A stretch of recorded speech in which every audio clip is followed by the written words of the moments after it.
Hey everyone, welcome to You'll Probably Agree. And today we're talking about a movie that, oh, I feel so old now. It's 20 years old. And that is Star Wars Episode 3, Revenge of the Sith.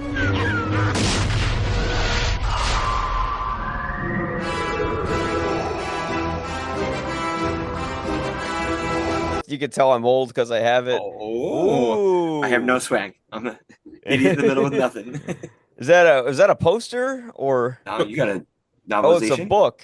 or Oh, is it's it a like the book of art? novelization of Art of Oh, perfect. That'd be beautiful. Yeah, Ah, nice. Yeah, see, I still have the DVD copy and I watched yeah. my movie on there because I don't know if George Lucas was making changes to the prequels or Mm, not. there you go. Yeah. But yeah. with me today is From Every Movie Has a Lesson and the cinephile Hissy Fit and film obsessive who, man, wears a lot of hats, Don Mm. Shanahan. And Thanks from, for having me back, Mike. of course, yeah. And from Keeping It Real. REEL real is David J. Fowley. So just to jump into Hello it, there. guys. Yeah, hello there. General Kenobi. Okay, that became a meme real fast, that thing. Sure Or did. that was one of the first ones, I think. But yeah, we're talking about Star Wars Episode 3, Revenge of the Sith. I think we'll start with Dan, then we'll go to Dave, and then I'll give my thoughts on the film. So, Don, can you kind of give us a synopsis of what the movie is and what you thought of it? Man. So this embarks several years after Episode 2, where the Clone Wars have done their thing. There's an animated series that fills in the holes very well, where we're at the kind of tipping point of time where um, Senator slash Emperor Palpatine is positioned himself to be kind of the head of all things. And while this war is kind of winding to an end, the Jedi are key in getting that war to end.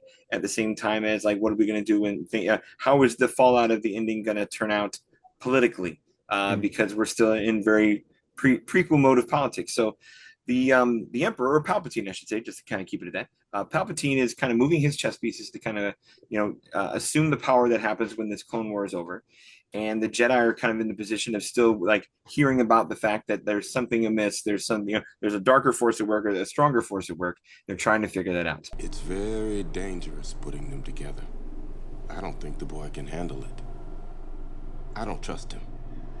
The snake oil that is being poured into the ear of Anakin Skywalker, which we know is coming because it's prequel, is letting us know, well, this is exactly how this is going to happen. He will be the linchpin that Palpatine uses to tear everything down.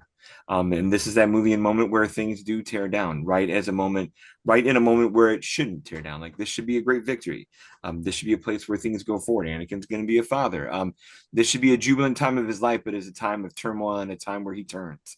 And it's a magnificent turn when we get there. And we have that movie of Fallout that kind of answers what we've always been wondering since 1999 of when will that little boy turn into the big man in the suit, and we get that, albeit in the last couple of minutes of the movie, but kind of prophecy fulfilled in terms of like how we get to Darth Vader, how the twins get separated, and how our world will spin forward 20 years later to A New Hope. So that's the best I can do with synopsis. I hope it's tiny. Yeah. People And forget that when this movie came out, McDonald's had a crispy Anakin kids meal.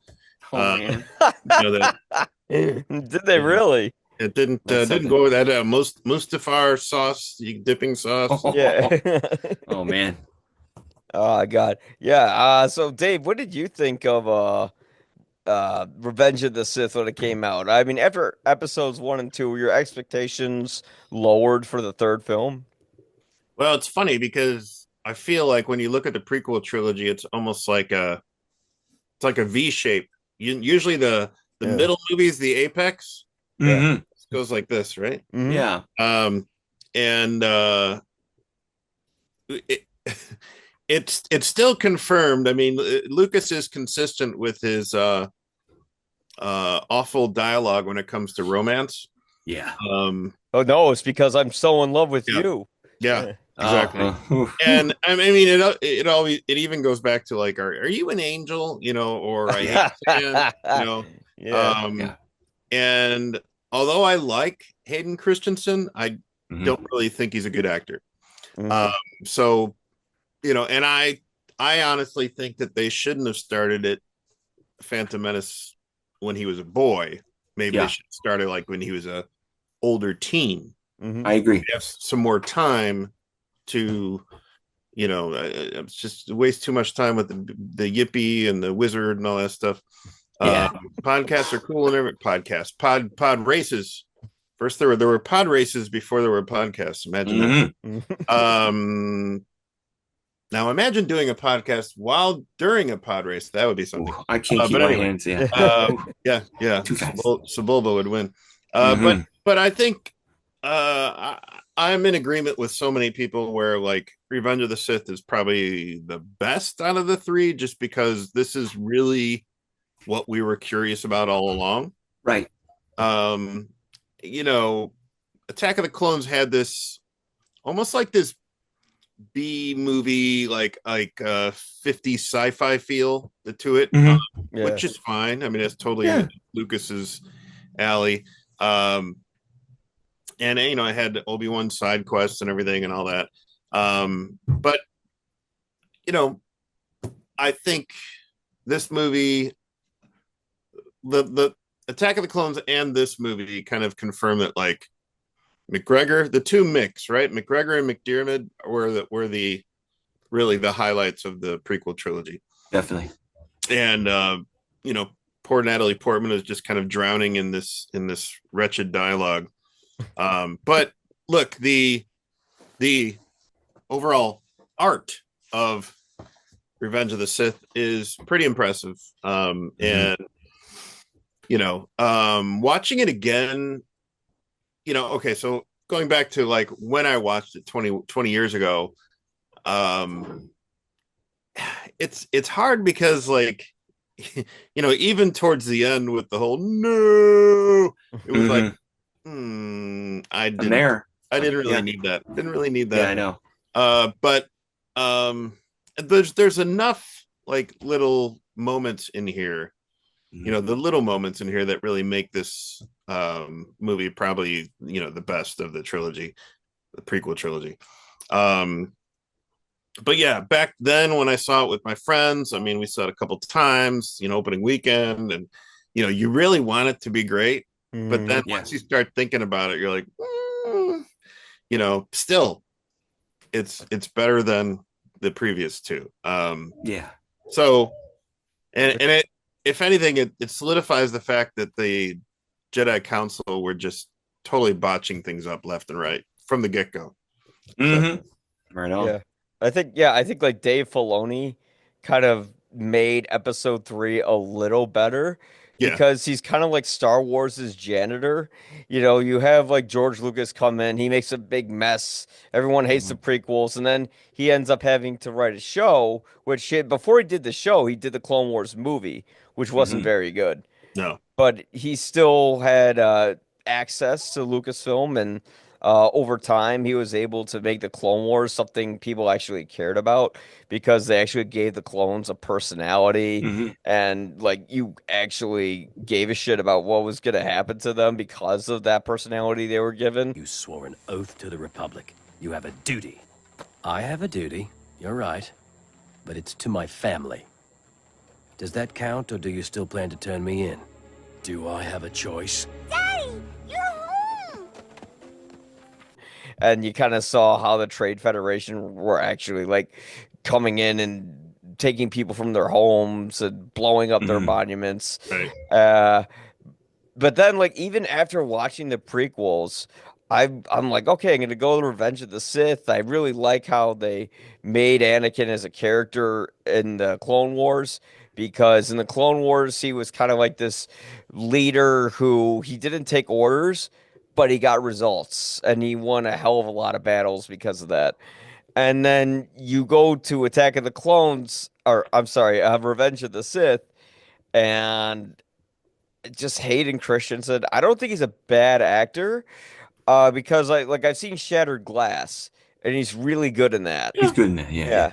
I think the problem with Hayden Christensen, and I could just be speculating, is that he's a little too nice to play Darth Vader. He seems like a very timid, laid back guy, and here he has to jump into this role where he has this horrible darkness inside of him, but we never get that. And Yeah.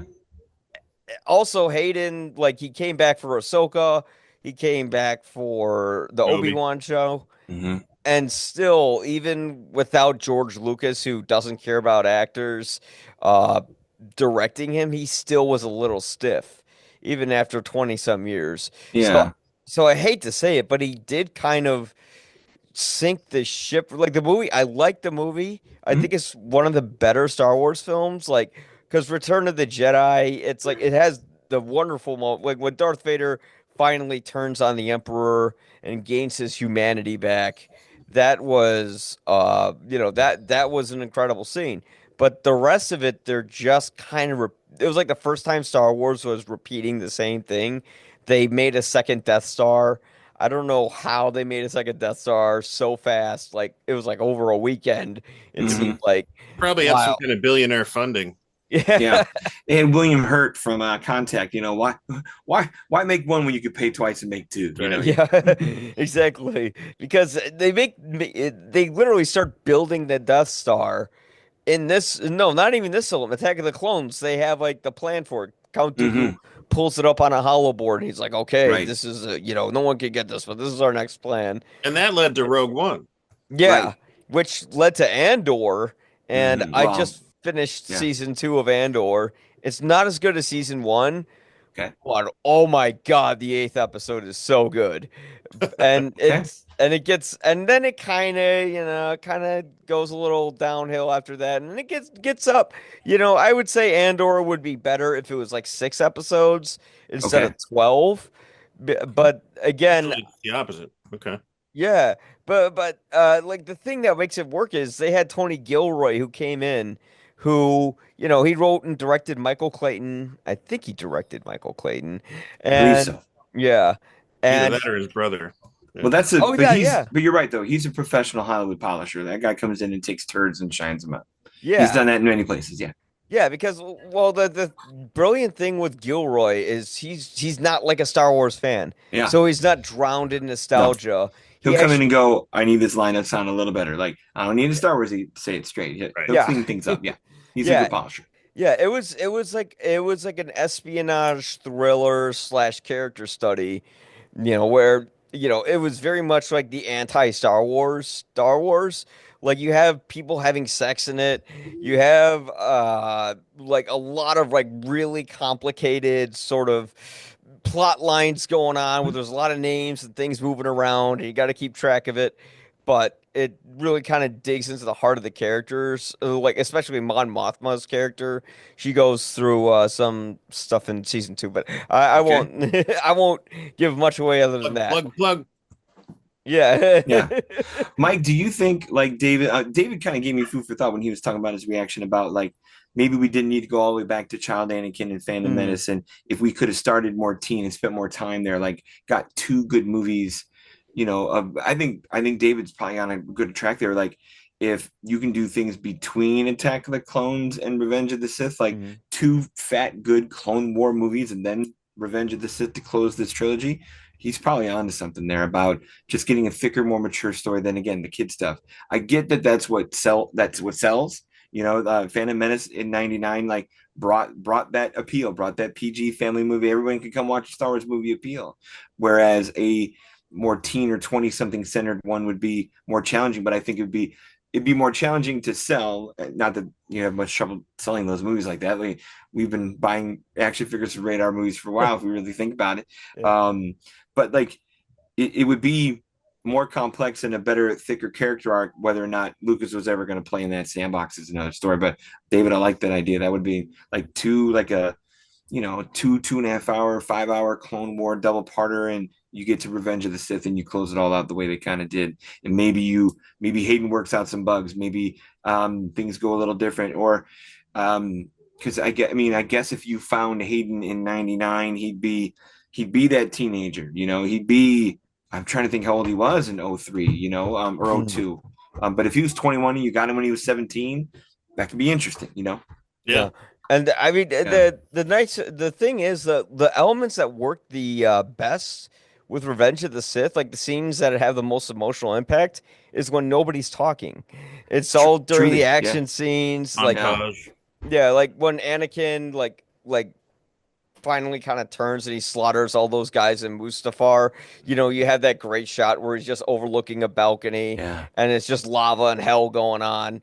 That's like the best part. The Yeah. the I one like that scene, scene where Portman is realizing the chaos as well, and the score just comes down to an yeah. ethereal level, and what Anakin has done to the Jedi Temple, and she's starting to realize it in Sob too. And like again, no one's talking, but it's a good moment. Yeah, Yeah. I'm with Yeah. you.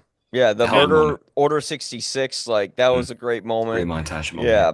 Yeah, that was The great. Cirque du Soleil opera scene was great. Ah, Oh. yes, Darth Plagueis the Yeah, Wise. yeah, Yeah, and that's Mhm. the funniest thing is people are like George Lucas can't write dialogue. That is true, he can't. Yeah. But when it comes to Palpatine, he does an amazing job. yeah. He The whole treats it Darth like Plague. Shakespeare. Well, Yeah, I think, and David said it before, like when you get legit stud actors in there, the pros, they could take a bad script and bad material and do something with it. Ewan McGregor's a veteran who can do that. McDormand's a good veteran who can do that. Hayden Christensen's going to look at the page as a rookie and be like, all right, I guess I got to say this just as I'm supposed to say it and not put a lot to it. Because even Portman, being a seasoned pro by that point, since being a child actor, she could shine some of that material that's a little scuzzy up too. And you could tell who can't, and it's Hayden Christensen. yeah. I mean, just he makes me cringe every time I listen to Yeah. him. Like, what about the other Jedi spread across the galaxy? What about the other Jedi spread across the galaxy? Yeah. Like he sounds like a robot. And Yeah. Darth Vader is part robot, but you don't need to actually sound He like started one. Yeah. the robotic part there, I guess, Yeah. for the armor. And the thing I is, will- oh, I'm sorry. I will say it opens really great. I mean, Yeah. it's the Mhm. you've seen Star Wars, obviously New Hope had dogfights and everything, but this is really like a Lucas vision at the height of his capabilities. And we're the cameras are going everywhere, and we're zipping and swirling and scooping up everything. It's very cool. Some of the comedy falls flat Oh, Yeah. in the opening. Even with like the buzz Buzz droids. droids and everything. It's like okay, whatever. Yeah. yeah. But slow I Wilhelm love screen. I always love a good like R2 bit, so that's fine. Yeah, I mean the back and forth, even like in the between I think the scenes with McGregor with McGregor and Christensen, Mhm. like you could tell like those scenes really like helped Christensen. Mhm. Yeah. Like Definitely. The Kenobi Skywalker rapport that is just between Attack of the Clones and Revenge of the Sith. It's come a long way, and obviously, like you said, Mike, Filoni filled in like all those seasons with of Attack of the Clone or the Clone Wars with all this history, and whether you've watched all that or not, you see the history in just their banter and stuff. And so Yeah. the fun stuff on the elevator, or it's almost like a little bit of like Laurel and Hardy. Look, what did you what did you get into now? It's Anakin. Yeah. Sorry, master. But it's like, and poor Christopher Lee is like, he's like, all right, we're gonna cut you out of this right away. He's like, he's probably like, good, Yeah. There goes Did your the check chance. clear? Thanks. I'm good. Yeah. And that scene was a little they make Palpatine evil way too early in this film. Because I think like so, yeah. in Attack of the Clones, like you don't really see how he's evil, although he's like given emergency powers by none other than Jar Jar Binks. And he's not, he doesn't come off like a bad guy, but then like immediately in Revenge of the Sith, the first scene you see him in, he tells Anakin to kill Count Dooku. And of course, there's that whole silly, do it. Kill him. Kill him now. Do it.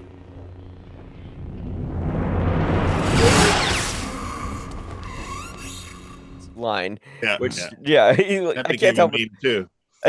One thing that was even dumber in that scene is when Palpatine's telling Anakin, "Do you remember what happened to your mother and the Sand People?" And then from a distance, you hear like, Mhm. I'm like, Remember what you told me about your mother and the Sand People?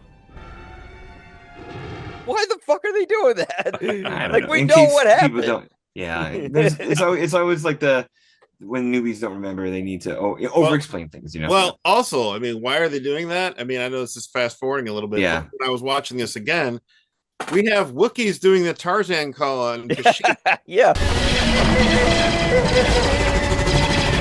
What is happening?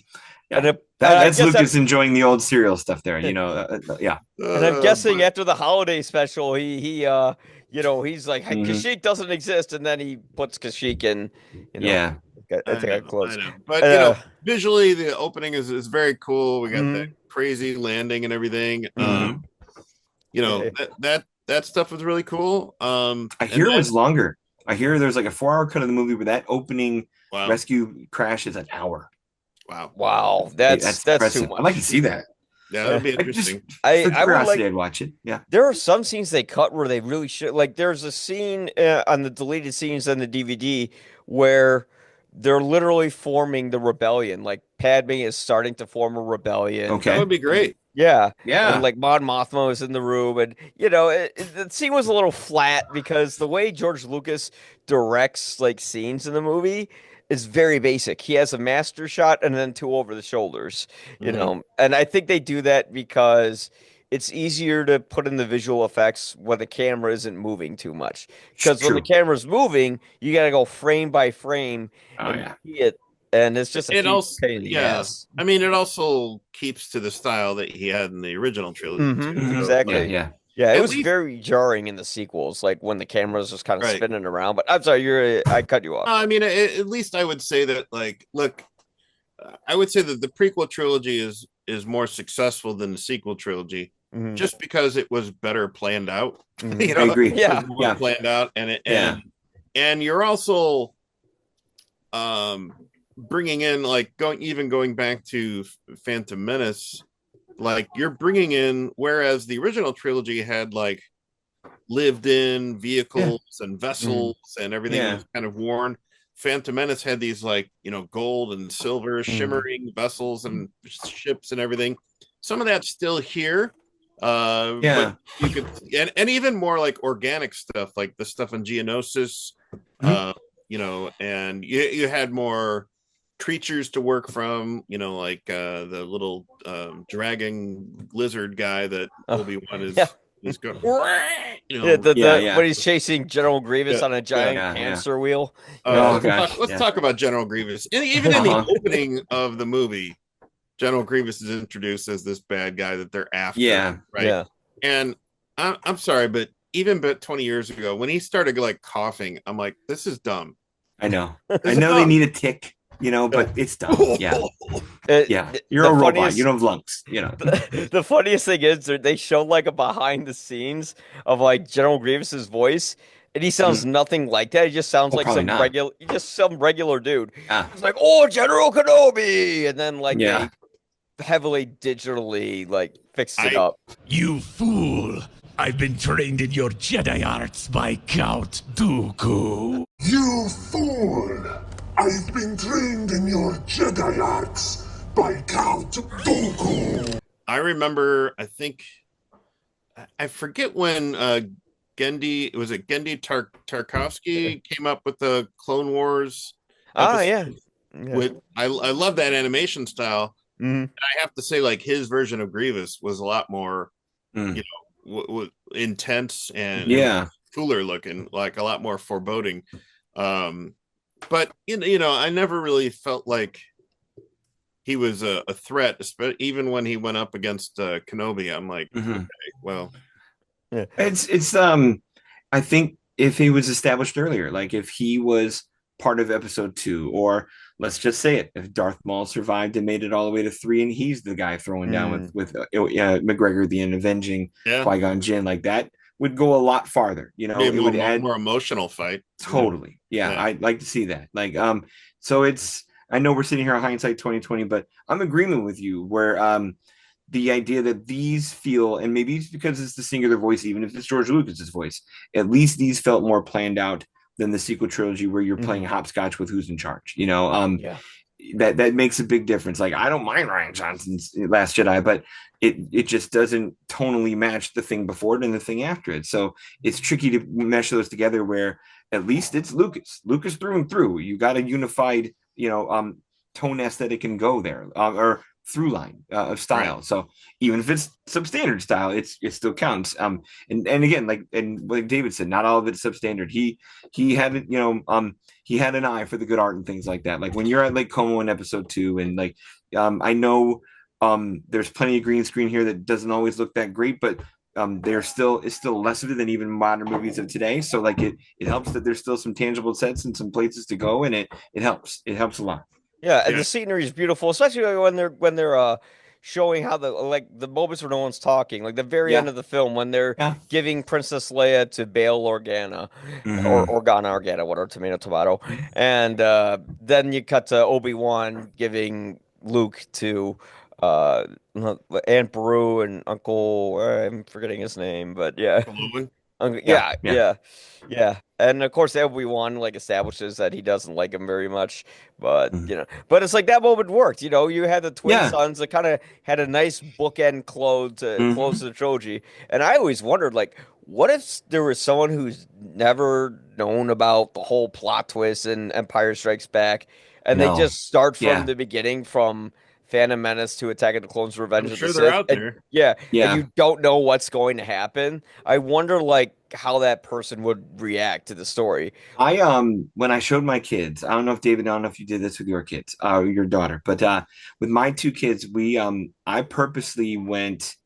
I do the order? I might have did 4, 5, and then play 3 movie flashback, 1, 2, 3, 6. I've heard of people doing that, and then get to sequel stuff later, but I needed to preserve that hell of a twist in Empire by not showing them the prequel stuff ahead. Because you're right, if a newbie who plows this through 1 through 9, I think 5 would be reduced in their eyes, and it would suck that it would. Unfortunately, that's a long time to wait for Han Solo and Carbonite. Yeah, I know. Yeah, that's I think because we know what's going to happen, it's not as impactful. I mean, I even remember the teaser. It's the curse of all prequels. Prequels that you have, it's foregone conclusion in the movie, and I hate that sometimes. I mean, I know it's the journey, not the destination, but you can have great things to watch in the journey, but there's just a level of peril that's just reduced when you know what's going to happen. You know who's going to live, who's going to die. And even just guessing what the plot, well, like you could guess that Padme, did she die of a broken heart, or did Vader just fuck up her lungs? She didn't wake up due to a broken heart. Yeah, I've seen that episode of Days of Our Lives. It happens in it last three seasons. She's almost asleep and she had to deliver babies. She needed she had that robot. Ooba. With like a rubber spatula. Like, I'm just going to come into your uterus and carve you right out. Placenta and all. Here we go. Yeah. Which, I mean, I liked how they intercut those 2 scenes together. Oh, and beautiful stuff. Yeah. Originally, Lucas wasn't going to do that. Like, he was just going to show one scene after the other. Okay. But it works as like a birth, rebirth sort of metaphor. Like, because Padme, she's on her way out, and you cut to Anakin, and he's getting, he's transforming physically into Vader, so he's getting reborn, and then you go to the path of the kids, and that's where the sequel or the original trilogy comes in. But I mean, the nice thing about the movie is so much happens that, like, I still feel engaged. I still enjoyed the end product. Granted, Hayden Christensen sounded like he was on some sort of sleeping medicine, and Natalie Portman is even kind of corny in some of her dialogue. Material. Yeah, she has tough material. I know she's better than that. We've all, of course, seen her better than that. Breaking my heart, Anakin. Yeah. She tries so hard in that line, though, man. She tries hard. I know. Yeah. Yeah, I mean, what can you do when the funniest thing is like in the behind the scenes, Lucas is like giving notes to Hayden Christensen, like Well, what his yeah. character is feeling and all that. Oh And Hayden gosh. Christensen's just kind of trying to understand what he's saying. Hmm. And I think he wasn't quite getting it. I have rewritten, I spent the whole weekend rewriting the scene between you and Palpatine, where you turn. Yeah. And I've added some more to that. But yeah, again, I Yeah. think Christensen, like he works in certain like he's great in Shattered Glass because in Sure. Shattered Glass, he's kind of like this nice guy who gets in trouble for Yeah. making like fake news stories. Yeah. But he's like kind of like a child. Like he asks like one of his coworkers, like, "Are you mad at me?" Like he's a Yeah. child trying to look up But for not like, but not approval. like the killer of killers. Like he needs to be Yeah. like a next level thing here. Yeah, I was he's not looking the on youngling IMDb. killer. Yeah. I was looking on IMDb trivia just now, going back to episode 2 of who auditioned for that role. Oh And the boy. list here is really something where you're like, I'm trying. I know hindsight's 2020, but like I look back at this list and go, there's a lot of people in this list that would play a tortured soul better than Hayden would. Ryan Phillippe is on this list. Misha Collins from is that what's the CW show? The two brothers. Oh What's the two darn, brothers? I don't see CW much, so Yeah. I Anyway, can't Misha be real. Collins. Paul. Now, there's a whole chapter of guys here that are like the same kind of like American himbo. Like I couldn't see Paul Walker here. Couldn't see Colin Hanks here. Couldn't Mm-mm. see Chris Klein here. Couldn't see Eric Christian Olsen here. Probably not Joshua Jackson then more than Joshua Jackson now. Like Joshua Jackson now, older prestige cable guy could do it, but like then no. James Vanderbeek no. But like three names, of course, kind of tip your head is like Christian Bale auditioned for this. Whoa. Heath Ledger auditioned for this. Leonardo DiCaprio auditioned for this. Hmm. And those are some guys you know could go to a place and if Yeah. they had to be a killer and Oh, or man. just be more menacing than hate. Christensen would have been, I mean, not Christensen, Christian Bale would have been. Yeah. He'll do it. I think Christian Bale is Yeah. one of the greatest actors of our generation. You know, I mean, despite Batman sounding like he had throat cancer, like if you see Batman Begins, his Batman voice is a lot better. But then in like Dark Knight Rises, he makes it so raspy. Yeah. All that the it's like pollution in hilarious. Gotham. Oh Yeah. yeah, especially I that know- fear toxin. Yeah. I know it's the juiciest name on the list, but like I'm trying to like picture 2001, 2000 when this would have been like happening. Heath Ledger with like coming off of 10 Things I Hate About You with just his radiant charisma and obviously his ability to kind of just play what you need him to play. We had not seen him go like, well, I think of like a Knight's Tale level Heath Ledger, where like just shiny good guy who's got enough spunk to him where that would be he would put a little more oomph into the part than Hayden. So but I know that's again hindsight 2020 because we've seen him play the Joker and blow everyone away. So I can't see like Katie Christensen. I can't believe or see him killing children, but true. Christian Bale, Keith Ledger, like either I of can see them them. killing children. Yeah. Not in real life, but you know, in the movie, like it's believable because he switched. The thing is, like, it takes a while for him to become Darth Vader, but it feels so rushed, like in Episode 3. And you would think it wouldn't feel rushed in 3 movies, like you know, but it falls like very quick dominoes at the end, and it's like it maybe the opera scene on like it should have switched a little earlier. Now when it switches, it's great. I mean, oh my gosh, you have Order 66 and the Jedi Temple and all the things that happen after that. But imagine an hour and a half of that instead of 45 minutes of that. Yeah, because it keeps going through Like, event linger like bam. I think like when Darth Vader becomes Darth Vader and all that shit happens. Like that's like you got to get to like an hour 20 in the movie. Yeah. So, like, the last hour and a half that they just squeeze it all into a little box. But they make it they seem to still make it work. Because I mean I would love to be hypnotized and not know what happens to Episode 3 and see what my reaction is. I still would probably say the guy playing Anakin isn't that good. I mean, Natalie Portman's good in it. Ewan McDermott, he's or Ewan McGregor, like I can't see anyone else playing Obi-Wan than him. No. And it's funny because like I saw Train Spotting before I saw Star Wars, so I didn't think the drug addict could really pull. But I mean, actually, did you know that Ewan McGregor's uncle played Wedge Antilles? Yes, Wedge Antilles. So there's a little nepo baby stuff in there, but he's still. You know what? If he did the job well, he did the job well. Some people just are born with gifts like that. Right.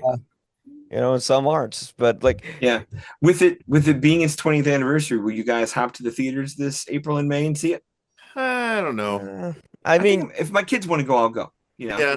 just see it on the big screen again, and maybe to see it on the big screen again. that score on the big screen, I'll take. yeah. Oh, Yeah. okay. Which song is better, Battle of the Heroes or Duel of Fates? Well, they used Duel of the Fates again in this movie. Yeah, when counts as a callback. Yeah, with, which Yoda fighting Palpatine. when Yoda is bouncing around.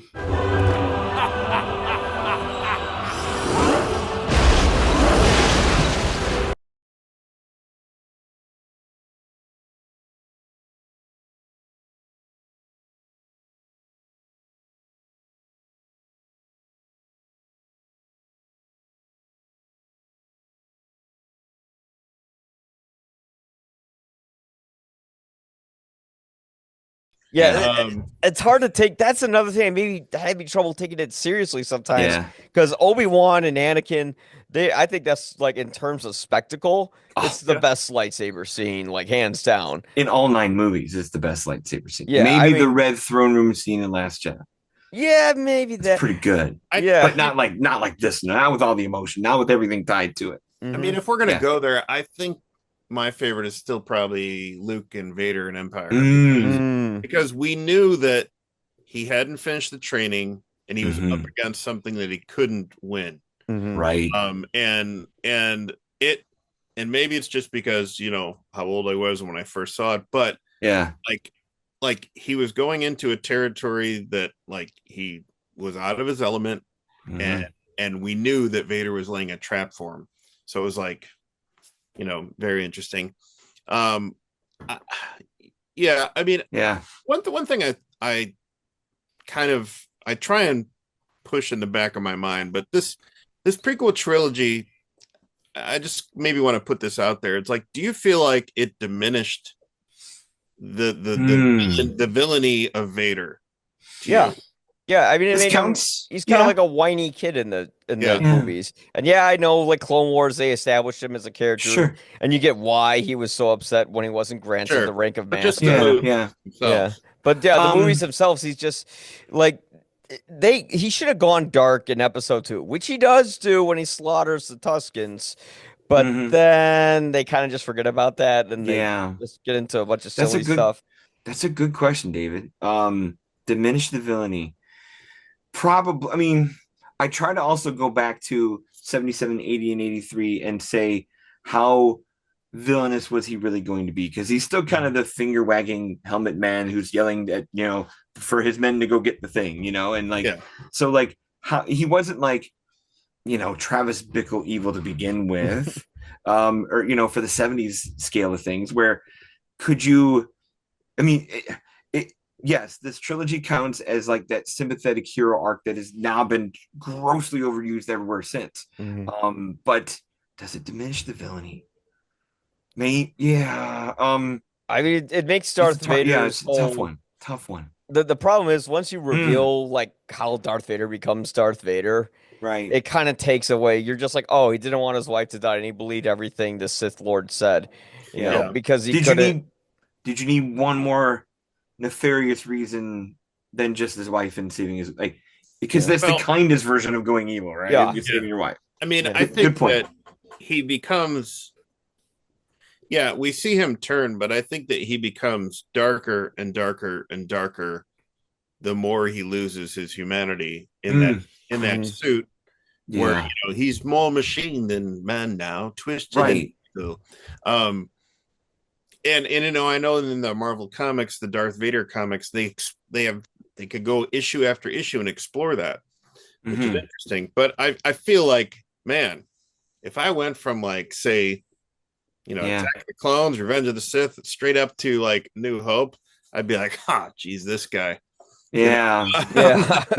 I know Obi-Wan tries to make him a little more serious there. Like he's strong, he's intense, and I did like that portrayal. I like that too because he seemed more just pissed by 20 years. And again, this is before obviously before A New Hope and everything. Yeah, So he seems a lot more like damaged. Like there's no way you can turn me back. I'm done. Anakin's dead. Yeah. That's kind of like, maybe that's the bridge that we kind of wanted and needed. I wonder, yeah. You know, and maybe that's why they did it, to really just. I don't know, Mike. Is that Filoni saving it again? Yeah, I mean, probably. I mean, here's the thing: like Obi-Wan reaches out to Anakin in the show, and he's saying, like, if there's anything on your mind or you need help, like, you can come to me. And Anakin just pushes him away. No, it's all right. And the more he bottles it up inside, the more he's likely to implode. And the main problem with the Jedi is, and I'll go reference the movie before I reference the shows, but the main problem with the Jedi is like when Anakin's talking to Yoda, he's saying, I have visions of someone I care about and they're dying. Yoda just says, you can't have personal connections. You had to let go of all that. Death is a natural part of life. Rejoice for those around you who transform into the Force. Mourn them, do not. Miss them, do not. Attachment leads to jealousy. Like, are you serious, Yoda? Fuck you. Like, what is... I'm sorry, I kind of hate Yoda in this movie when I think about it. Like, when he fights Emperor Palpatine, he just fucking gives up. Like, he knocked him down a few chairs. Go run back up there, you lazy asshole, and kill Especially him. if that's the guy that's going to ruin everything. Like, go out. You got to go out in your shield trying to get rid of the big bad guy. This is a fight to the death, and he doesn't do that. It is funny because you remember the first time when we saw Vader do something like really intense in A New Hope is like he's like choking people, right? Yeah. Right.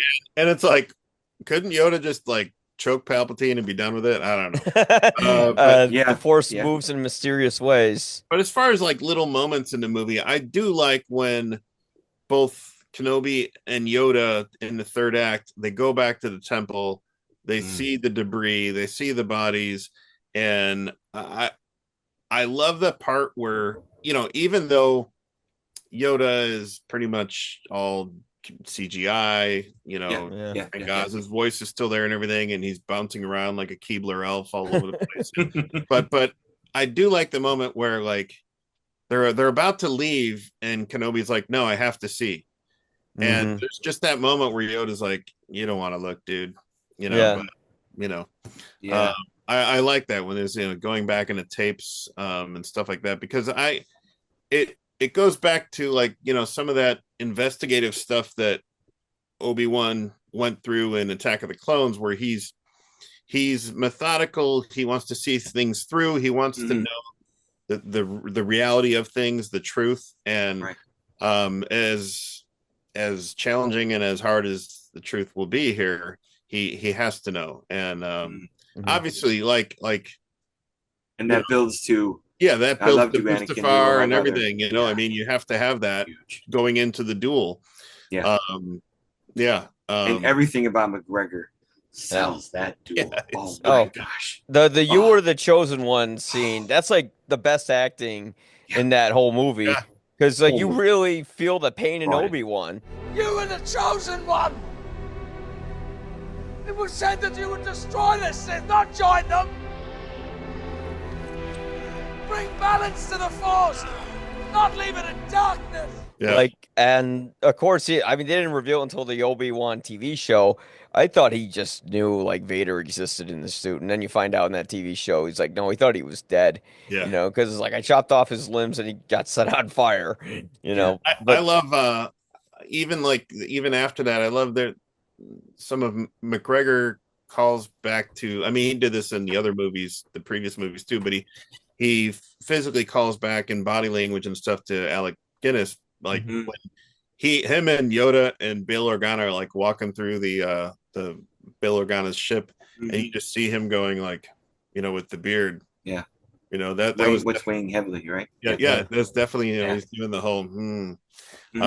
I love that stuff. But yeah, it's it was kind of funny. It's like they didn't flip a coin or anything. Bail Organa's like, I'll take the girl, and she'll she'll grow up in a world of affluence, and Yeah. she'll have no wants, but then she'll grow up to be a scrappy, leader. Whereas, Obi-Wan's Send the like, boy to squalor. Yeah. I'll take this. Yeah, we'll go to this desert planet where his grandmother was. It's like, Mm-hmm. Yeah, and I wonder how he couldn't see through the Force that his children were in these other planets. Like, wouldn't Darth Vader because Tatooine is where he grew up. That's where the kid would probably be. Wouldn't he have a sense in the Force, like, oh my God, my child's alive? If Darth Vader's busy ruining things as an empire and building a Death Star, he's not going to the desert planet. I look at it too this way: is like there's so much emotional scar tissue and trauma that I really feel like in order to move forward on these mechanical limbs, he has to get further into the dark side, but also he has to push that stuff down. And I think the more he was getting into the dark side, the more shrouded and susceptible to Palpatine he was. And it was also an easier escape to get away from the regret and guilt he had with him and Padme. Yeah. So, to see him, I know that we get to see the future, but to see him settle, put his digs up on Mustafar says a lot of like when was I beginning when was my new beginning? It was here when I was birthed. Like here's where I'm staying now. There's Vader's no going castle, back. Yeah.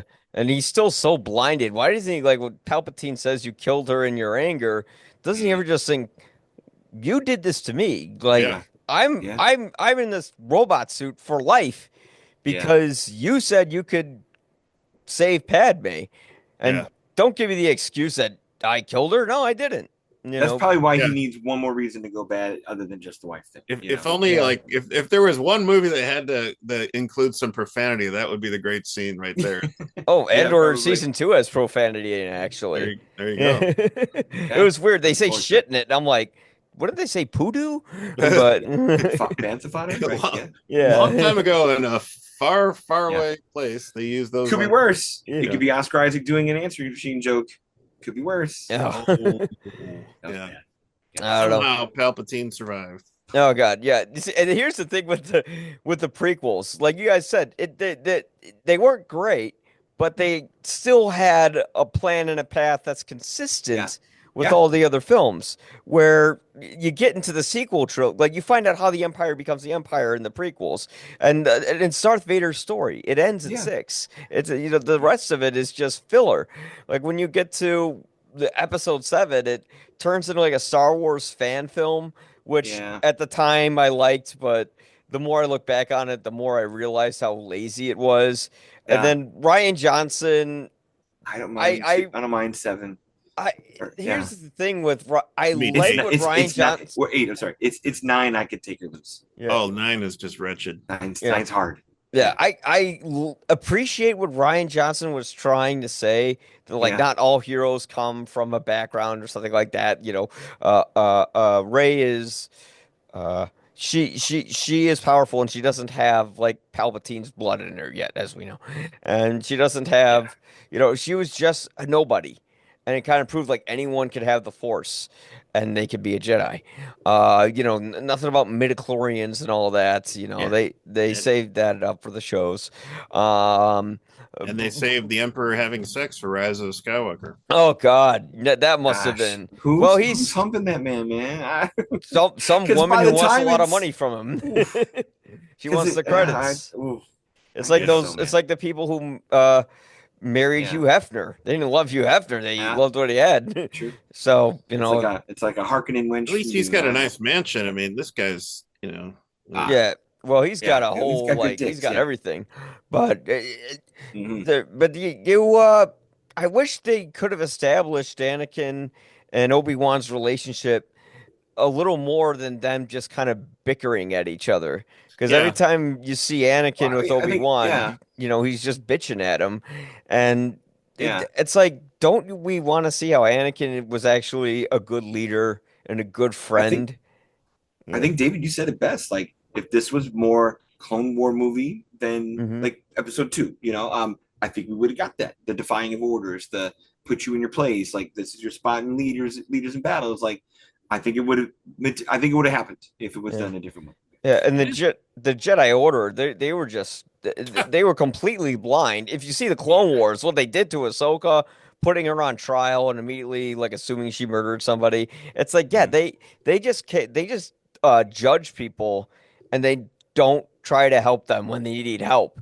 You know, they just tell them to shut up and deal with it and bury it inside and let go. Yeah, and that's probably funny. what made Anakin turn. I'm sorry, Yeah, go ahead. yeah, no, it's true. It is kind of funny when you look at the names of the third movies in the prequel and the original. Okay. You know, obviously we all know that Return of the Jedi was at one point going to be Revenge of the Jedi. Jedi doesn't have revenge. Okay, whatever, Lucas. But in Return of the Jedi, we know who's returning. You know, in fact, you could look at the titles of the third movie in all the trilogies. Rise of Skywalker is a stupid title. It doesn't make any sense whatsoever. It's stupid. Yeah. Return of the Jedi how many makes movies total had sense. Rise in it? It's overused. But there is no Skywalker rising. No. In that movie, it's a Palpatine. Yeah. You might as well call it Rise of the Palpatine. You're his granddaughter. You are a Palpatine. Anyway, they needed it just for that last scene with the old ladies. Like, who are you? There's been no one for so long. Who are you? I'm Rey. Rey Skywalker. Terrible. Rey Skywalker. Yeah. But Return of the Jedi was a nice, like, even then, once you actually thought about it, we thought it was like Return of the Jedi. It's Luke, right? No, but it's actually Anakin who's returning. Okay, cool. Wow. Yeah. This one, Revenge of the Jedi, or Revenge of the Sith. Yeah. What is Sith getting revenge for? We never really know. Like, what is Palpatine's end game here? Like, absolute unlimited power. You know, what and then what? You know, it's just going to be. There's always two of them, right? So it's just like it's just going to be two people, master and apprentice, like ruling the universe in this dark whatever. I don't know. It's like, I think they were getting revenge because the Sith, you know, were defeated by the Jedi, I'm guessing, and they're rising back up to kill the Jedi and get their revenge. At least that's what I get from it, you know. But I mean, the movie was missing some things here. Do you think over the years the fans have been kinder to it? Because like when it first came out, everyone just kind of prejudged it and I think so. Thought it was good because the reviews for Revenge of the Sith when it came out were pretty good. You know, I mean, look at the hero's reaction. Even Hayden has gotten coming back to Obi-Wan, coming back to Ahsoka. Like he's gone to cons, and people are like, you know what, this all wasn't so bad. It wasn't all you. You know, even though we're on a show saying it was all you, but like people have been kinder. Maybe some of it is the sequel trilogy being so bad, where we're like, you know, we had 3 semi-decent movies that we kind of shed on that we didn't need to shit on, like we just shed on these other 3. So the expectation was so like high for these movies to be as good as our nostalgia remembers the original trilogy, and it's impossible. They can never be like that. So when we're now older in 1999 and we're checking out Phantom Menace, you're like, whoa, what? So I think we had to get calibrated to what Lucas was doing, and then time does prove to be a little kinder on certain things. It's interesting what time does with movies, because if you look at like some of the movies that have won, like say Best Picture at the Oscars, it's like I don't know if I'd want to revisit that. But I'll watch The Matrix again. I'll watch Phantom Menace again. I'll watch I'll watch it, Saving Private Ryan any day over Shakespeare in Love. Yeah. So I think we're saying the same thing, like Matrix over American Beauty. You know, like things are.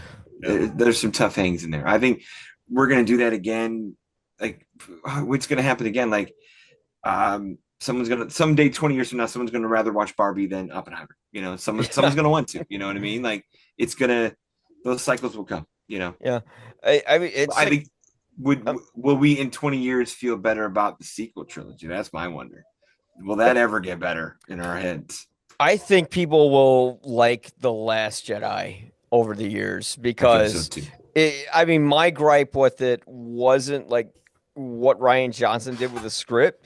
It was more just like the Marvel-esque humor he put in it, and he kind Okay. of made Star Wars a joke. It felt like he was telling fans they're stupid for liking Star Wars, and that's what kind of turned me off with that film. I mean, I just when they cut to Luke Skywalker with Rey heading in the lightsaber Mm-hmm. tosses it over the head. I didn't have a problem that he tossed it over the head. I had a problem with they push the camera in on him, they stop the music, and then he tosses it like it's a do do do do wow kind of moment.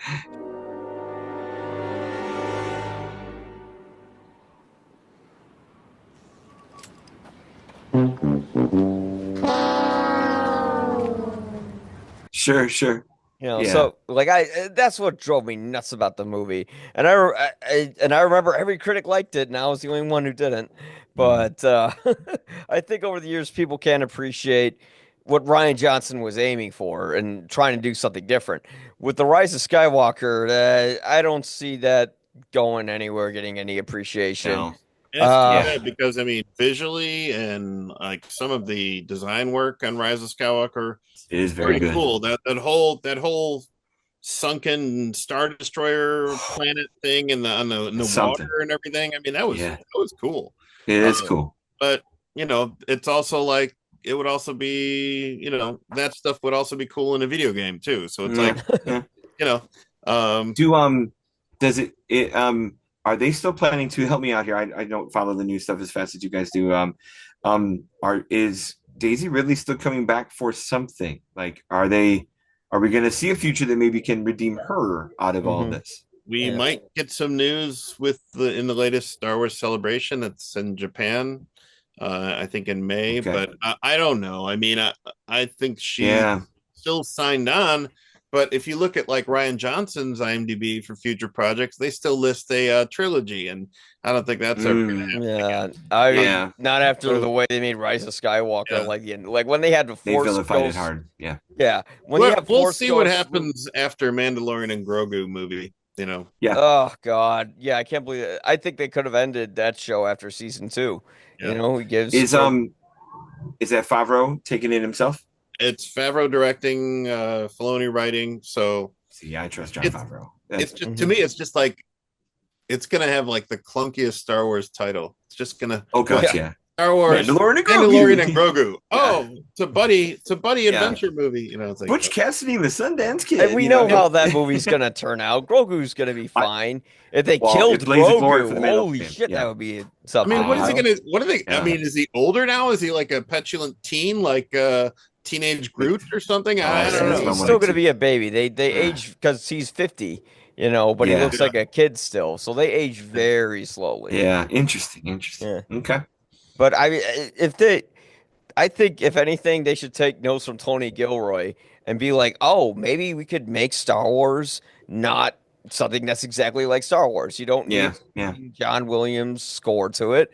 You don't need to have like a bunch of ragtag rebels, you know, kind of tagging along being buddy because that shows more about the gray area in terms of morality. You know, the rebels, like because in Andor season 1, they're like robbing an Imperial vessel, and the rebels are like threatening these Imperials' families and saying we're going to kill them unless you help us deliver the stuff we need. You know, they take over other people's lives when I'm just going to say Stellan Skarsgård is like character's name is Lutheran, something like that. And he had that amazing speech about like how he'll never find peace, you know, because he joined the rebellion. I share my dreams with ghosts. I wake up every day to an equation I wrote 15 years ago from which there's only one conclusion. I'm damned for what I do. And it's like, you need to find creators who want to do something different with Star Wars and take chances with it. Are they still trying to do an Old Republic thing and like a larger movie scale thing? Who's in charge there? I thought they signed a decent talent there to write and be in charge. Yeah. I don't remember though. I wonder if that was the Acolyte because that was before all that, which I that couldn't didn't turn even. out so good either. Yeah, I couldn't finish it. I watched yeah, Skeleton Crew over it. That's how bad it was. I haven't even started Skeleton Crew, and I I heard need good to. things about that. It was Well, okay. yeah. The David, I Goonies. remember. David, I remember you saying this on one of Ian's shows years ago when we all first met and started doing some of this stuff here. It might have been when we were talking about Force Awakens or some of this stuff, but you once said, "I'm there for it because hey, it's more Star Wars. You know, I get more Star Wars." Do you still feel that way 20 years later for this movie, or even just for where it's kind of going now? I don't feel that way anymore. Oh, probably because of oversaturation, Mm-hmm. and how easily we have access to it. It literally is. It's kind of the same thing with the Marvel TV series. Yeah. Too much, too many. Yeah, it's not and special. If you have too much of one thing, then how special is it? Yeah. But at the same time, I am, a lot more interested in, the art behind it all, and the characterization, the whole design of it all, conceptual designs, all that stuff. I'm there for it.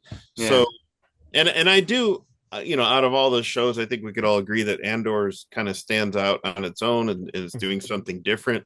So if they could do, more things like that, then, maybe. Okay. But as far as sure, I will still go see Mandalorian and Grogu. Yeah, of course. Yeah. What about you, Mike? Well, Are you still here for it, or are you? I think Yeah. once Disney bought Star Wars, it wasn't special anymore. That's true. Because oversaturation. Because Star Wars was special. Like It when was. Episode 1 came out, we didn't get like a Star Wars movie for like 10 years or more. More than And that. yeah, 83 to 99 is that 16 years? yeah. More than that, right? And even with the internet being the way it was back then, I remember to download the Phantom Menace trailer, I waited like a solid 3 hours Oh, geez. through my Yeah. 56Ks just so it could buffer the 13 rest years. of that. Yeah. Yeah. And then you had to go see Meet Joe Black, and people were going just to see the trailer and leaving for Meet Joe Black.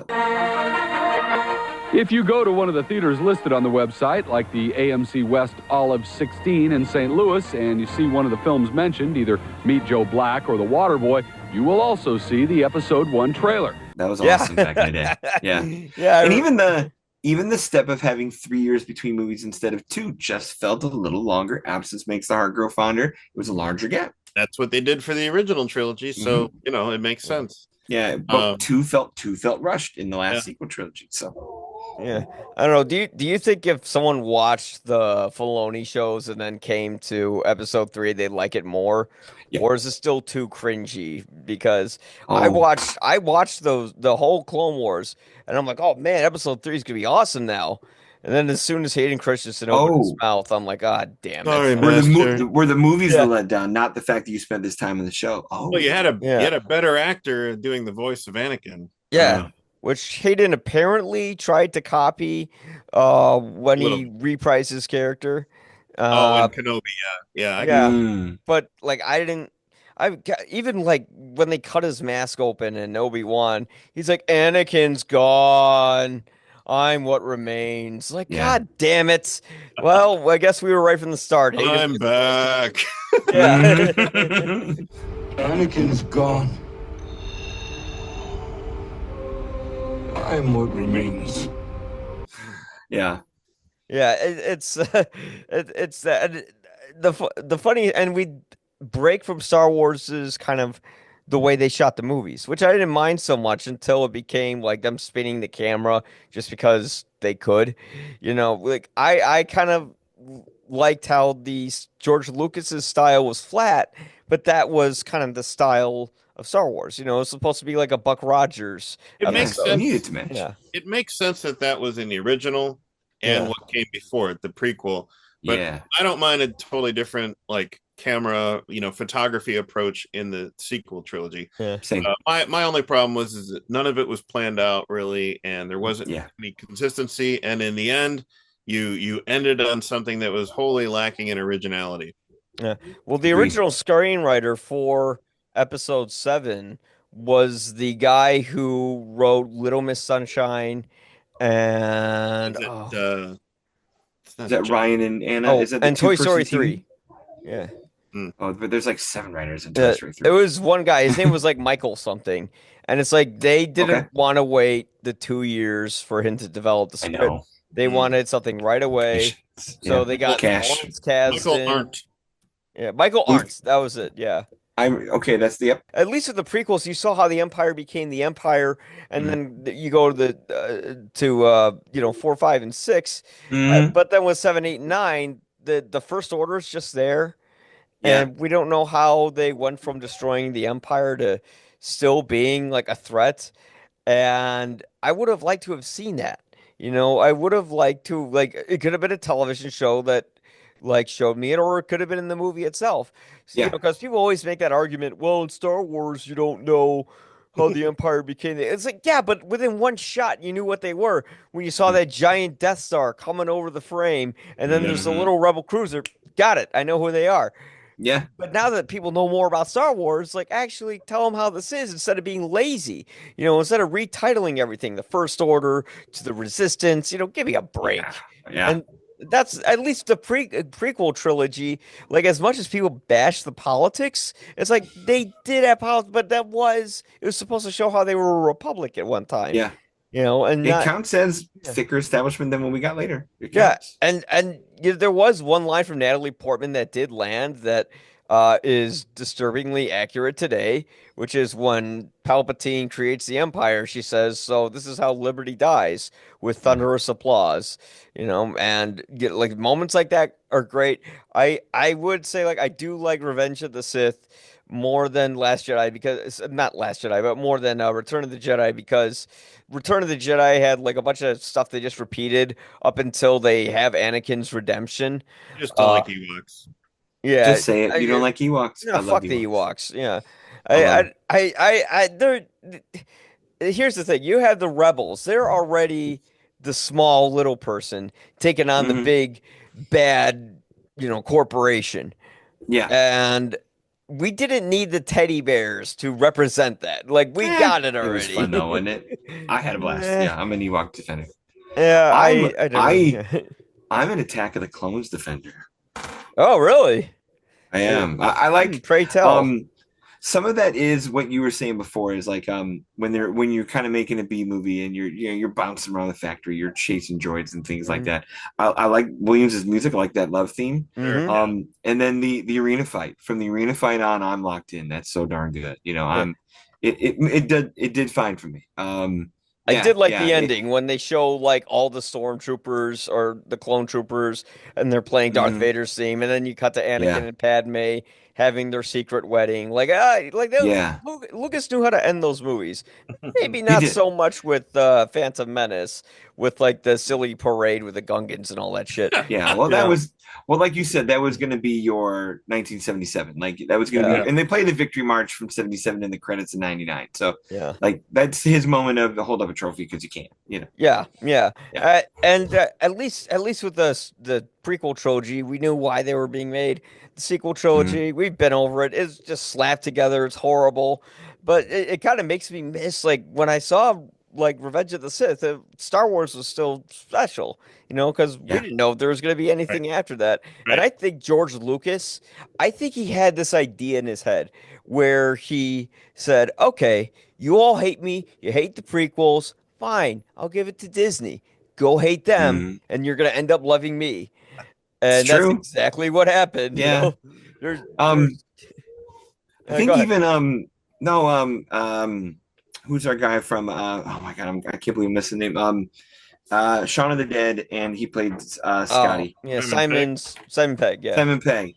I think I've said this quote on one of our shows where like he was talked to like because he was in Force Awakens as a voice part, and obviously didn't continue with Last Jedi and Rise of Skywalker. But he's like, he was asked like, what are the sequel trilogies missing? And he says they're missing George Lucas. He's like, as kooky as the old man is, Star Wars is Star Wars when he's keeping it kind of dorky and tame. Yeah. When you get edgy and weird for the sake of being edgy and weird, it doesn't feel like Star Wars anymore. It's George.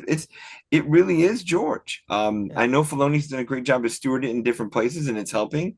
And if Favreau can do some of that and capture some of the magic, great. But yeah, like being able to come back to this prequel trilogy and just kind of marvel in the space of you've got three, PG, family friendly, quirky space opera movies, and that's all they need to be. I don't need the extra lore. I don't need the extra this. Like you just get a good time. Yeah, there's something to be said for it. Their dorky simplicity and cheesy simplicity. Yeah. I'll take it. It's written for 12-year-olds. I'm happy to be, and that's okay. And yeah, that's fine. I'm watching. They still burn critics, Anakin. like I'm watching critics this weekend, or like letterbox reviews from some of the people I work with on Film Obsessive. Like they're just burying a Minecraft movie. I'm like, well, I'm a 44-year-old guy, but I have children where like I could switch the lens and go, what does a kid feel about this? Are they into it? Yeah, I just watched it today with my my 18-year-old daughter, and we took our friend's 12-year-old son, and we had a blast. Same. I drove home playing the soundtrack. Yeah. But there's a place for those movies that don't have to be Oscar Row and the Dolby Theater next March. Like just let them go have fun, and it's the people who came up with these movies, and that's the fun thing about 20 years is like you've got those young Gen Zers now who are likely parents who this was their Star Wars, like when they were 10 years old in 1999, like and now they're 40, it's 20 years, they're 30-year-olds that likely are parents right now. So this was their Star Wars, and let them have it, and or just like allow them to kind of have their reminiscence too, because at some point us old folks who were there for 77, 80, and 83 are going to be gone, and we're going to be the granddads, so yeah. And George Lucas said it himself, like, well, let time go by, and there are people who hated some of the original movies who now like them. And you have kids who are coming into the prequels, and they'll probably like them as well over time. And I think when I saw Phantom Menace, like I actually kind of like Phantom Menace in a way, because George Lucas never made the same movie. He made different movies. When you saw that trailer to Phantom Menace, it was totally it was totally different. It wasn't just the same old Star Wars. It was something that you had the like Gungans in the trailer, then you had the battle droids, and you had like shots of Coruscant, and like you never saw. Well, people saw Coruscant in the special edition, blah blah blah. Sure, but like and you we're never on saw anything Tatooine, like that. Yeah. No, I think we talked about it before, like George Lucas, or at least the Star Wars, the specter of Star Wars from 99 to 05, still brought in. Like it brought in Ewan McGregor, it brought in Liam Neeson, it brought in Christopher Lee. You brought in some actors who were invested enough to bring some talent and some gravitas to a place that is a silly space opera. Like Liam Neeson running around is I know it's not Frank Drebin in 2025, but even then it's like that's Liam Neeson running around with a laser sword, and we're down for it. That's Christopher Lee, who used to be Dracula, who he's out there being a bad guy. Let him have it, and so and then McDormand, like the chance for him to come back and play that character some more with that voice, with that theatrical training, with just his presence, like David said, like Lucas found those people that would just make the material more impactful because they're darn good actors, probably knowing that the material itself was wishy-washy crap like we're talking about. Hayden's got terrible lines, but they squeezed enough out that you're looped in, you're compelled. Like Ewan McGregor is the savior of this movie, and it helps a ton. Yeah, I would say him and Ian McDermott are like the two big saviors of the movie, because David's right. It's like the movie's kind of like a Palpatine film in a way. Like he's the one who's really like not hogging scenery, but he's giving you the best scenes in there, and there were some unintentional or intentional humorous moments with them that I would have thought I wouldn't have had Yoda fighting the Emperor, especially when Yoda just gives up because he can't jump up a few more. Yeah, I like how he's like, into hiding we go. And I'm like, there could have been a great scene where he's like, maybe going through like a planet holodeck, and just figuring out which planet should I hide in. I'll go to this swamp planet. Yeah. Yeah, And there call is my a travel scene, agent. Yeah. there is a scene in the deleted scenes of the movie where he shows up to what's I've the seen that one, yeah. Dagobah, yeah, yeah. Yeah. And But they cut it out. I think that's the other thing that I forget about this movie and where McDermott helps it a ton is like that's the other transformation we're waiting for all three movies is like when does he turn? When's the wrinkly old man get here? And he does.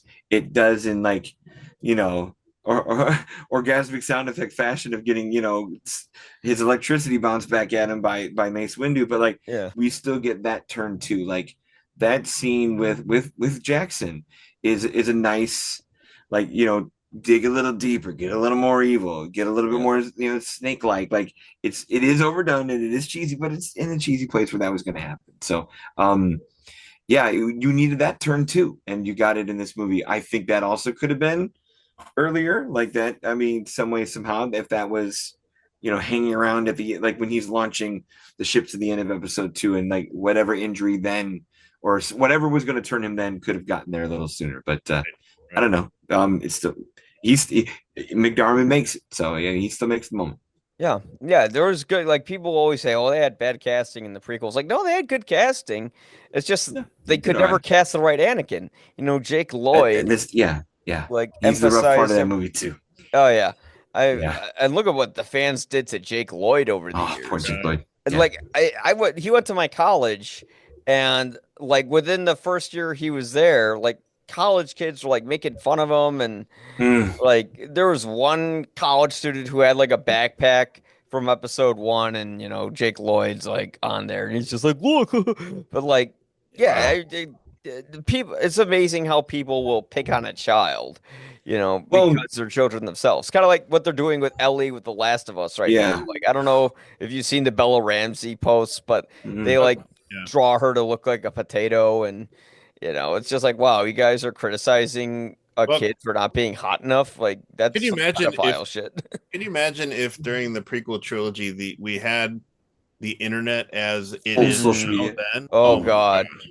Well, you brought up the dreaded F word, Mike, and that's what's ruined Star Wars more than Disney, more than anything else, is a petulant fan base. Fans have fans with air quotes have ruined this more than anything Kathleen Kennedy or anybody else has done. I'm sorry, but it's the fans more than anyone else. And whatever, and that's unfortunate. And David's right. Like if we had full social media in 99, 02, and 05, I don't know how good this goes. Yeah. Oh, and I remember the times like I was reading like the script leaks to the film, and I don't know how they got online because like did they use probably the 80 cool? Yeah. Something like that, a scoop site, you know. Yeah, like story. There's a part here in this book, you know, which goes to, you know, it quotes Darth Maul where it says, "At last we will have our revenge." But if you recall, I think it's in this movie in Sith, in Palpatine's, I guess, office, there's that whole tapestry kind of thing. Yes. And they said that the idea behind the archaeological frieze, like the tapestry in Palpatine's office, one of the artists says, is that it depicts an event. George was very clear about making it a dynamic and somewhat gory scene of Jedi and aliens and warriors fighting each other. So the artist created this sculpture of this, and it was very thoughtful and carefully designed. And he says, I worked with him to achieve a Modelo look, not the beer, but the art style. The kind of things that students might do in terracotta before doing their final sculpture, and then we aged it and gave it cracks and everything. So. Yeah, I mean that kind of tells maybe that story of what fueled this whole revenge. So, well, there's a lot of places that I agree with your assessment that this movie could have started at episode 2 and then gone to 3. I'll take that a step further. Like after he kills the Sand People, still show darkness in Anakin a little bit, you know, throughout the movie. Instead of being a petulant man-child, like actually give him reasons to be mad, Yeah. And that's what the Clone Wars did. When he's turned down for the Reika Master, it's like, yeah, he won a lot of battles for you guys. But they knew he wasn't gonna be there because he's crazy. So, Yeah. but it's funny. I see Revenge of the Sith, and I'm like, yeah, that there's so many moments that make me squirm in my chair, but there's also moments where I'm like, wow, they really like My jaw wrapped it up drops. well, really well. Yeah. Oh yeah. I mean, the CGI. I don't know if it's as good today as it was back then, Yeah. but I'll take it though. yeah, Yeah. that was Lucas. He was still evolving technology in a way. Like when they made the sequel, I think he was ahead of it, Yeah, yeah, because when they were making the original trilogy, like they had animatronics and puppets and all that, and because they didn't have CGI, and then of course in the Yeah. prequels, they just splurge all over the CGI and have like half built sets with mostly CGI there, but it's still kind of like something where they were being innovative with the technology and how they made the film. And then, of course, the sequels. I mean, they if there's one thing they did do a good job with the sequels was I think the cast was pretty good. I think the visual effects were pretty good where they're mixing CGI with practical and puppets and all that. Yeah, Uh, yeah. but you don't have that George Lucas touch where each film is a little different. It's not the same like Phantom Menace. That's sort of that's sort of like a generic. Like, I don't know how to describe Phantom Menace. Like I like it, but at the same time, I can't tell you what kind of movie it is because it's trying to be a political film and it's also trying to like set up the It's a villains. youth adventure, Yeah, like Anakin does a lot there between the pod racing and getting into Naboo, and like it's a youth adventure. And yeah. then at the same time, can you put a mentor there? Well, put two layers of mentor there to like just start the placement of that. And because if you think about it, Ewan McGregor doesn't get a lot to do in that in Phantom Menace either, but it goes where it needs to go. From I'll there, be watching you, Anakin. Yeah. yeah. And thank God I still have my DVD copy of the Phantom Menace because they replaced the puppet Yoda with the CGI Yoda. And unless you have an early copy of that film, you're stuck with CGI Yoda, which I get it. There's like it's more consistent with the sequels. It counts, yeah. Yeah, but it's still kind of like, yeah, but you need to eliminate Frank Oz's work because of that. It's kind of like when George Lucas made the special editions. He took the hard work of his visual effects team and kind of tossed it out the window to replace it with a bunch of CGI, which, has variable factors in the way it works or not. Like Yeah, I think the only special edition I appreciated was Empire Strikes Back because you're using a little bit of embellishment here and there to like the windows in Cloud City and a couple Those of look good. things. The Vader's ship landing, all that stuff. Yeah. Cool, but it didn't really change anything. It's not like a Jabba the Hutt type thing or whatever. Oh gosh, yeah. And the pacing in Revenge of the Sith is a little off because it takes so long for Anakin to become bad. And then there's like when you're having Yoda fights Palpatine and then you're cutting to Anakin and Obi-Wan fighting each other. It's like we really don't need to see Yoda fight. Well, like that's your classic. That's your Lucas ending though. That's your triple layer. Your triple layer final reel. He's been doing that forever. So yeah. And then God, I mean, and then we weren't involved. Like I was never emotionally involved in the Clone Wars during that movie. And I guess like when they, because it's just a bunch of clones shooting robots. Who cares? But thank God for Filoni, he fixed that. But it's still. It's still pretty boring, that Clone Wars stuff. It's not that interesting at all. And of course, the stuff with Anakin, he didn't work as a character because they didn't really establish him as much of a character. But I mean, even with the flaws, I enjoyed it. But I certainly wouldn't rank it above A New Hope or Empire Strikes Back because I think Star Wars really could have just been one trilogy. But there was no way. I know. Trilogy. Yeah. There's as much as I wish you wish that it could have just stayed one trilogy because again that great twist of Empire that fuels the third movie, Ewoks and all.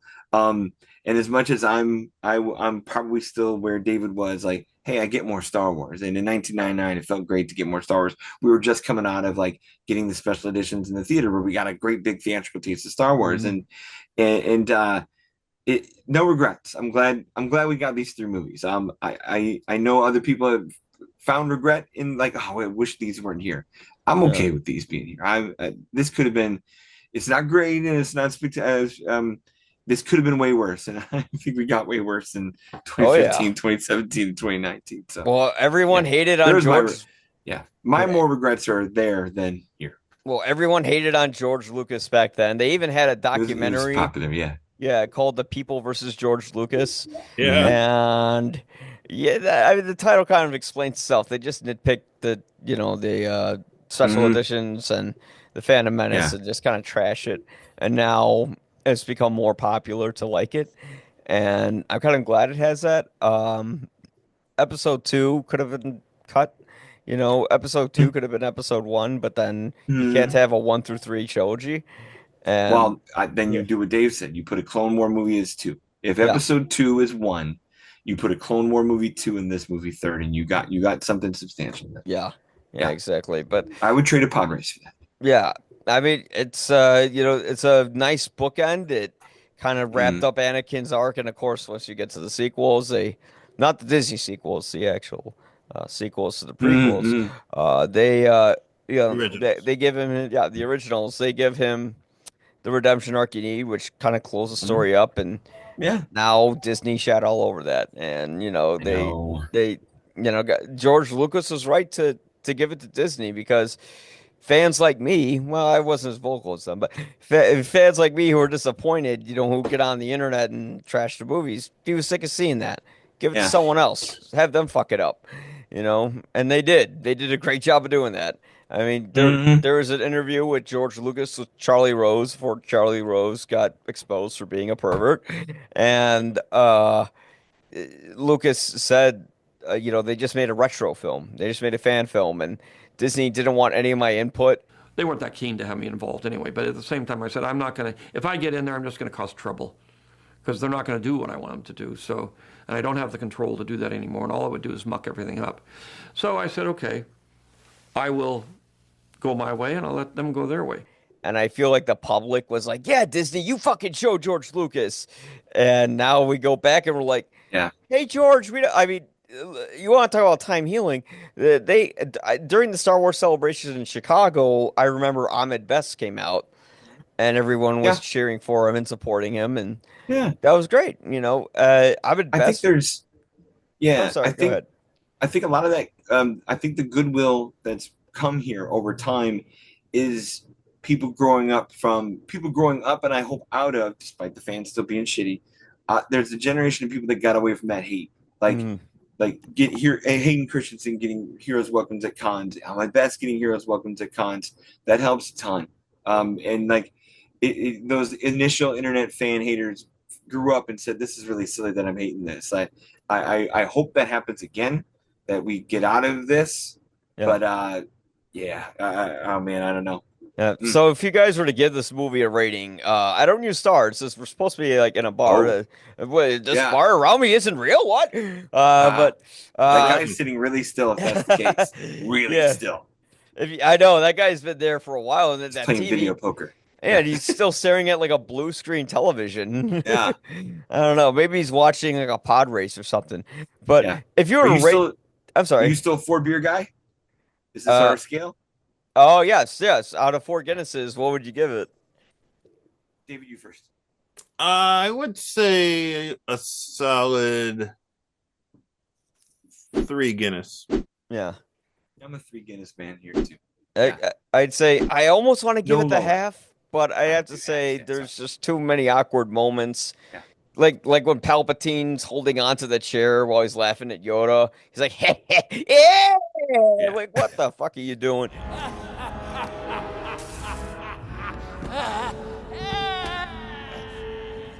Yeah. All right. So because of those cringy moments, I can't give it the half. I'll give it the 3 out of 4. But yeah, I want to thank you guys for coming on. Don Sure. Shanahan, you can catch him at Film Obsessive, and every movie has a lesson, and the Cinephile Hissy Fit, which I am working on my underrated movie about that. So yeah, please. yeah, I could give it away, but I'll keep it a surprise. Yeah. Please do. Yeah. And David J. Fowley from Keeping It Real, REEL. It even says it in his name for those who can read. Thank you for coming on. Yeah, Star Wars is no longer special, but at least this at least this movie was kind of special. I still remember like everyone dressing up as the characters to go to it. And yeah, now Disney has a lot of cleaning up to do. So Filoni, get your mop ready. All right. Guys, thanks for coming on, and may the force be with you or not. I don't care.